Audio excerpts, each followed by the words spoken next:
ओम शांति। 9/6/2022 की मुरली है।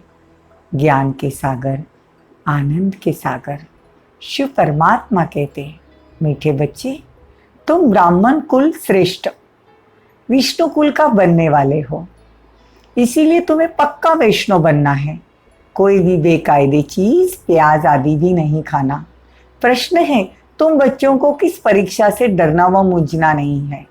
उत्तर है, अगर चलते चलते इस पुरानी जुत्ती शरीर में कोई तकलीफ होती है, बीमारी आती है, तो इससे डरना व मूंझना नहीं और ही खुश होना, क्योंकि तुम जानते हो ये कर्म भोग है। तुम्हारा हिसाब किताब चुप्त हो रहा है। हम योग बल से हिसाब किताब चुप्त नहीं कर सकते, तो कर्म भोग से चुप्त हो रहे। ये जल्दी खत्म हो जाना होता है तो अच्छा है ना। गीत है, हमारे तीर्थ न्यारे हैं। हमारे तीर्थ कौन से हैं? सेंटर हमारा तीर्थ है, घर हमारा तीर्थ है, मधुबन हमारा तीर्थ है। ओम शांति। निराकार भगवान उवाच, उनका तो एक ही नाम है, शिव भगवान उवाच। यह कहना पड़ता है समझाने के लिए, पक्का निश्चय कराने के लिए। बाप को कहना पड़ता है, मैं जो हूँ, मेरा नाम कभी नहीं बदलता। सतयुग के जो देवी देवताएं हैं वो तो पुनर्जन्म में आते ही है। बाप इस तन से बच्चों को समझा रहे हैं। तुम रूहानी यात्रा पर हो। बाप भी गुप्त है, दादा भी गुप्त है, कोई भी नहीं जानते। ब्रह्मा तन में परमपिता परमात्मा आते हैं, बच्चे भी गुप्त है। देखो, सब बातें गुप्त रीति से चल रही है। सतयुग भी गुप्त रीति से स्थापन हो रहा है, बाबा भी गुप्त रीति से आए हैं। बाबा कहते तुम बच्चे भी गुप्त हो। सब कहते हम शिव बाबा की संतान हैं, तो उनसे वर्षा लेना है, श्रीमत पर चलना है। यह तो निश्चय है ही कि वह हमारा सुप्रीम बाप, टीचर और सद्गुरु है। कितनी मीठी बातें हैं। हम निराकार शिव बाबा के स्टूडेंट हैं। वो हमको राजयोग सिखाते हैं। भगवान उवाच, हे बच्चे, मैं तुमको राजयोग सिखाता हूँ। मेयर तो ऐसे नहीं कहेंगे, हे बच्चे। सन्यासी भी ऐसे कह ना सके। बच्चे कहना तो बाप का फर्ज है। बहुत अच्छी लाइन बाबा कहते, बच्चे कहना ये तो बाप का फर्ज है। बच्चे भी जानते हैं हम निराकार बाप के बच्चे हैं। बाबा कहते हैं तुम प्रजापिता ब्रह्मा के बच्चे, ब्रह्म कुमार कुमारियां हो। ब्रह्मा तो सूक्ष्म वतनवासी देवता है ना, तो वो यहाँ कैसे आते? कहते ना, ब्रह्मा देवताय नमः, शंकर देवताय नमः। फिर गुरु भी कहते हैं ब्रह्मा विष्णु शंकर। अब विष्णु व शंकर तो गुरु कैसे हो सकते हैं? समझते शंकर ने पार्वती को कथा सुनाई तो वो गुरु ठहरा। गुरु विष्णु भी नहीं। सतयुग में लक्ष्मी नारायण गुरु बनते ही नहीं। कृष्ण को भी बड़ा गुरु, गीता का भगवान बना दिया। लेकिन भगवान एक है, यह बात तुम बच्चों को अब सिद्ध करना है। क्या कहते बाबा? ये बात तुम बच्चों को सिद्ध करना है। तुम गुप्त सेना हो, रावण पर जीत पाते हो, अर्थात माया जीते जगत जीत बनते हो। माया धन को नहीं कहा जाता, धन तो संपत्ति का है। धन तो संपत्ति कहा जाता है, मतलब धन को संपत्ति कहा जाता है। तो बाप बच्चों को समझाते हैं, हे बच्चे, अब मौत सामने खड़ा है। यही 5000 वर्ष पहले अक्षर थे। यही निराकार भगवान साकार तन में आकर ये बातें कहते हैं। कृष्ण थोड़ी कह सकता है। देखो आज बाबा की मुरली कितनी प्यारी, कितनी मीठी बाबा की मुरली है। बाबा कहते बच्चे, तुमको सबको सागर में लेके जाऊंगा। वहाँ तो क्षीर सागर, सुख का सागर है। विषय वैतरणी नदी वहाँ होती नहीं। विष्णु क्षीर सागर में रहेंगे तो जरूर उनके बच्चे भी साथ रहेंगे। तुम अभी ब्राह्मण कुल के हो, फिर विष्णु कुल के बनेंगे। वह कंप्लीट वैष्णव है ना। देवताओं के आगे कभी बेकायदे चीज, प्याज आदि नहीं रखेंगे। फिर से ऐसा देवता बनना है ना, तो ये सब छोड़ना पड़े। यह है ही संगम युग। तुम ब्राह्मण ही संगम पर हो, बाकी सब कलयुग में है। दुनिया वाले कोई कहेंगे थोड़ी कि कलयुग, कहते को घोर कलयुग है, और हम कहते कि हम संगम पर है। जब तक ब्राह्मण न बने तब तक समझ नहीं सकते। बाबा कहते हैं तुम अच्छी रीति समझते हो, श्रीमत पर चलने से ही श्रेष्ठ बनेंगे। बाप को याद करना है, देह सहित देह के सभी संबंधों को भूल जाना है। बाबा ने बिगर शरीर भेजा था, वैसे ही जाना है। अंडरलाइन। बाबा कहते हैं मैंने तुमको बिगर शरीर भेजा था, ऐसे ही ऊपर जाएंगे बिगर शरीर के।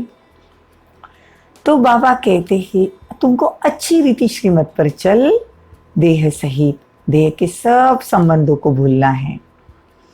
फिर भी बाबा कहते यहाँ आए हैं पाठ बजाने, यह भी गुप्त है, मेहनत है। बाप और वर्षे को याद करना। तुम घड़ी घड़ी यह भूल जाते हो, हम बार बार भूल जाते हैं बाबा को याद करने के लिए। तो बाबा कहते तुम घड़ी घड़ी भूल जाते हो। बाबा को भूलने से माया की चमाट लग जाती है, यह भी खेल है। अल्लाह अवदिल का दिखाते हैं ना, अल्लाह ने अव्वल धर्म का स्थापन किया, ठक्का किया तो बहिष्ठ निकला। ये धर्म कौन सा कर रहे हैं? अल्लाह ने पहला नंबर धर्म स्थापन किया। हकीम ताई का भी खेल दिखाते हैं। मुख में मुलरा न डालने से माया आ जाती है। तुम्हारा भी यह हाल है, बाप को भूलकर और सभी को याद करते रहते हो। देखो भाई, बाबा बराबर ध्यान से हम बच्चों को देखते हैं, बाबा को भूलकर बाकी सबको हम याद करते हैं। अब तुम बच्चे जानते हो हम शांति धाम में जा रहे हैं, फिर सुख धाम में आएंगे। दुख धाम को भूल जाने का पुरुषार्थ करो, ये तो सब खत्म हो जाने का है। हम लखपति है ऐसे यह बुद्धि में नहीं रखना, हम तो है ही अशरीरी। यह है पुरानी चीज, इस पुरानी जुत्ती से बड़ा दुख होता है। बड़ा दुख दिया ना ये जुत्ती। देखो बीमारी आ जाती हो तो खुशी होनी चाहिए, नाचना चाहिए, कर्म भोग है, हिसाब किताब से चुक्त करना ही है, इससे डरना नहीं, समझना चाहिए हम योग बल से विकर्म विनाश नहीं कर सकते ना, तो कर्म भोग से चुक्त कर रहे हैं। इसमें मूझने की कोई बात नहीं, ये जल्दी खत्म हो तो अच्छा। और फिर 7 रोज की भट्टी भी मशहूर है। 7 रोज अच्छी रीति समझकर बुद्धि में धारण कर फिर कहाँ भी चले जाओ, मुरली तो मिलती रहेगी, वही बस है। बाप को याद करते चक्र फिराते रहो।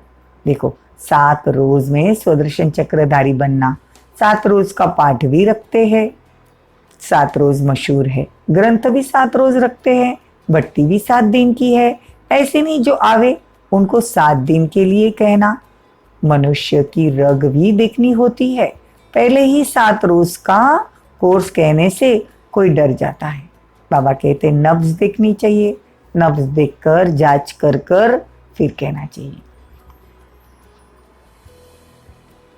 बाबा कहते सर्जन वैद्य कोई ऐसे होते हैं जो नब्ज देखकर झट बताते हैं कि यह तुमको क्या बीमारी है। यह भी तुम अविनाशी ज्ञान सूर्य ज्ञान सर्जन हो, तुम बच्चे मास्टर सर्जन हो। यह है रुद्र ज्ञान यज्ञ। तुम कहते हो 1 सेकंड में मनुष्य को जीवन मुक्ति मिल सकती है। बाबा कहते 7 रोज क्यों कहते हो, सेकंड की बात बताओ। डर जाते हैं ना, हम तो नहीं रह सकते, इसीलिए पहले नब्ज देखनी चाहिए। सबके लिए एक ही बात नहीं हो सकती, बच्चे बहुत डिसर्विस कर देते हैं। फॉर्म भरनाते समय नब्ज देखकर पूछना है। देखो पहले जब भट्टियाँ होती थी 7 दिन का कोर्स होता था, तो वहाँ ही रुका कर 7 दिन का कोर्स कराते थे। अभी भल सब घर जा सकते हैं। बाबा कहते परमपिता परमात्मा शिव बाबा की तो एक ही हट्टी है, 1 सेकंड में जीवन मुक्ति। हट्टी देखो कैसी है, जिससे तुम सेल्समैन हो जो अच्छा सेल्समैन होगा तो पद भी अच्छा पाएगा। सेल्स करने का भी अकल होना चाहिए। बाबा कहते तुम सेल्समैन हो, बाबा का परिचय दो। अभी बाप कहते हैं बच्चे वापिस कर जाना। बाप को याद रखने से तुम्हारे विकर्म विनाश होंगे। तुम्हारे उड़ने के पंख जो टूट गए वो फिर मिलते रहेंगे। तुम चले जाएंगे, चले आएंगे मेरे पास। बाप ही आकर कौड़ी से हीरे जैसा बनाते हैं। ये कमाई बड़ी जबरदस्त है। बाप को याद करने से 21 जन्मों के लिए तुम निरोगी बनते हो। चक्रों को याद करने से तुम एवर हेल्दी बनेंगे। अभी तो दोनों ही नहीं है, तुम्हारे में भी नंबरवार है। कच्चों को तो माया झट खा जाती है। तुम्हारा कितना भारी जबरदस्त इम्तिहान है। पढ़ाने वाला भगवान है, तो तुमको कितनी खुशी होनी चाहिए। देखो वहां कोई दिल्ली की पार्टी बाबा से छुट्टी लेने के लिए आए, अपने स्थान पर जाने के लिए छुट्टी ले रहे थे। तो बच्चे अच्छा रिफ्रेश होकर गए। बाबा कह रहे नंबरवार तो है ही, जो अच्छे समझते हैं वो अच्छा समझाते भी है। यह भी बच्चे समझते हैं। बाबा भी गुप्त, दादा भी गुप्त, हम भी गुप्त, कोई भी जानते नहीं। ब्राह्मण लोग भी नहीं जानेंगे। तुम समझा सकते हो। तुम हो कुक वंशावली, हम है मुख वंशावली, और हमारा जो राज्य स्थापन हो रहा है वो भी गुप्त। तो बाबा कहते हैं रावण तो कांटा बनाते हैं, बाबा तो फूल बनाते हैं ना। कांटों का जंगल, ये सारा कांटों का जंगल है। एक दो को दुख देते हैं। बाप समझाते हैं किसी को दुख नहीं देना।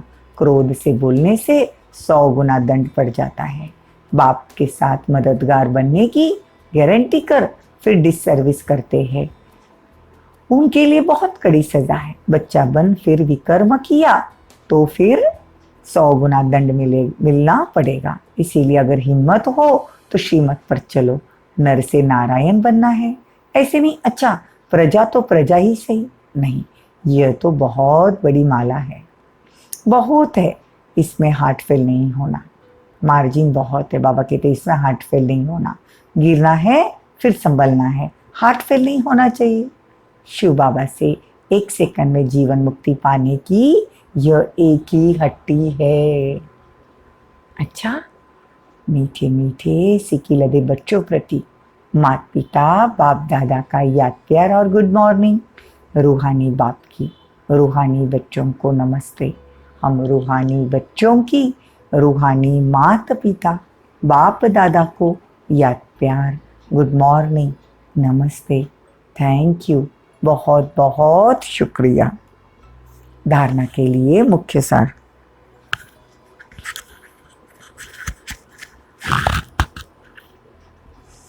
उच्च पद पाने के लिए शिव बाबा की हट्टी मतलब दुकान का अच्छा सेल्समैन बनना है। हर एक की नब्ज देखकर फिर उसे ज्ञान देना है। क्रोध के वश हो मुख से दुखदायी बोल नहीं बोलने हैं। बाप का मददगार बनने की गारंटी कर कोई भी डिससर्विस का काम नहीं करना। वरदान, नथिंग न्यू की स्मृति से विघ्नों को खेल समझकर पार करने वाले अनुभवी मूर्त भव। देखो बाबा क्या कहते हैं, नथिंग न्यू की स्मृति से विघ्नों को खेल समझकर पार करने वाले अनुभवी मूर्त भव। विघ्नों को आना यह भी ड्रामा में आदि से अंत तक नूंद है, लेकिन वह विघ्न असंभव से संभव की अनुभूति कराते हैं। अनुभवी आत्माओं के लिए विघ्न भी खेल लगते हैं। जैसे फुटबॉल के खेल में बॉल आता है, ठोकर लगाते हैं, खेल खेलने में मजा आता है। ऐसे यह विघ्नों का खेल भी होता रहेगा। नथिंग न्यू ड्रामा खेल भी दिखाता है और संपन्न सफलता भी दिखाता है। बहुत अच्छा वरदान है, नथिंग न्यू। बहुत विघ्न आते ना तो कहने का नथिंग न्यू। स्लोगन, सबके दुखों को दुख देख विशेषताओं की खूबी फैलाओ तो ये संसार सुखमय बन जाएगा। सबके गुणों को देख विशेषताओं की खुशबू फैलाओ तो ये संसार सुखमय हो जाएगा।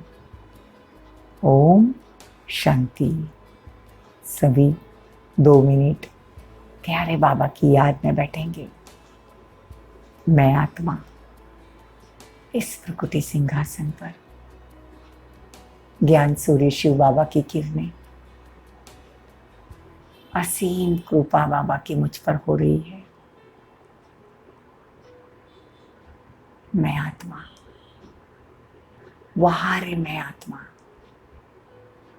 और आज बाबा ने कहा, कल के वरदान में, 2 दिन पहले बाबा ने कहा स्लोगन में, वारे मैं, वारे मैं, जिसको भगवान मिल गया, जिसके वारे न्यारे हो गए। आज बाबा ने कहा ना, अगर बीमारी भी आए तो खुशी खुशी चुप्त करना, भगवान साथ है तो कर्म भोग चुप्त करने में और भी मजा आएगा। परमात्मा का दिल से शुक्रिया अदा करेंगे। Thank you Baba, thank you. आपकी मेहर, आपकी कृपा, आपका प्यार सदा बरसता रहे। ओम शांति, ओम शांति।